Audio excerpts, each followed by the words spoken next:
Naghahanap ka ba ng trabaho kahit walang experience?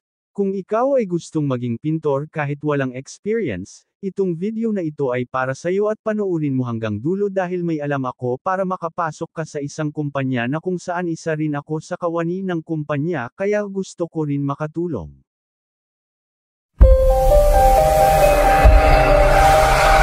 Sa video na ito ay kailangan mo alamin kung saang particular ka bilang pintor na bibilang. Una, kapag nag-a-apply ka bilang pintor dapat alam mo kung sa admin ka or contractor na bibilang. Anong ang ibig sabihin nito? Ang admin, yun ay ang kumpanya na papasukan mo at sila ang magpapasahod sa iyo. Diyan din papasok ang mga benefits mo na babawasan ng kumpanya katulad ng SSS, Pag-ibig, at PhilHealth. Bawat katapusan ng isang taon ay meron kang matatanggap na 13 month pay. Samantala ang contractor, ito ay isang tao na magiging boss mo at siya ang magpapasahod sa iyo, sa madaling salita ikaw ay subcontractor niya.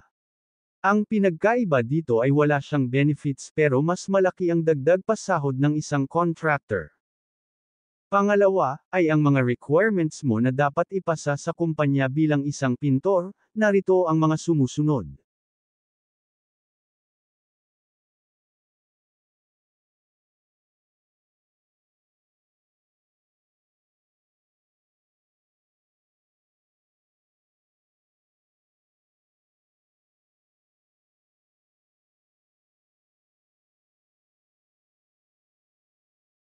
Pangatlo, kapag gusto mo maging pintor kahit walang experience, dapat alam mo ito.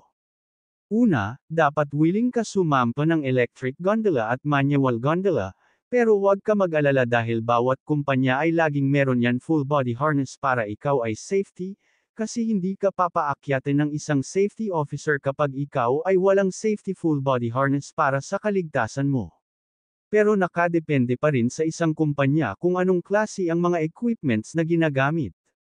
At pagdating naman sa mga kailangan mo sa pagpintura katulad ng paintbrush, paint roller, liha, maskang tape at lalo na ang PPE na susuotin mo, ay sagot yan ng kumpanya at iba pa. Base sa experience ko, karamihan sa mga nag-uumpisa bilang isang pintor.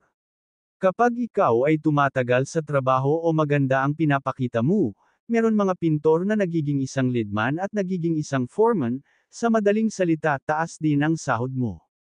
At dahil napanood mo ito, pwede kayo mag-comment sa video na ito para masagot ko ang iyong katanungan. Salamat sa iyo at alam ko mapagtatagumpayan mo ito at tiwala lang sa taas, God bless.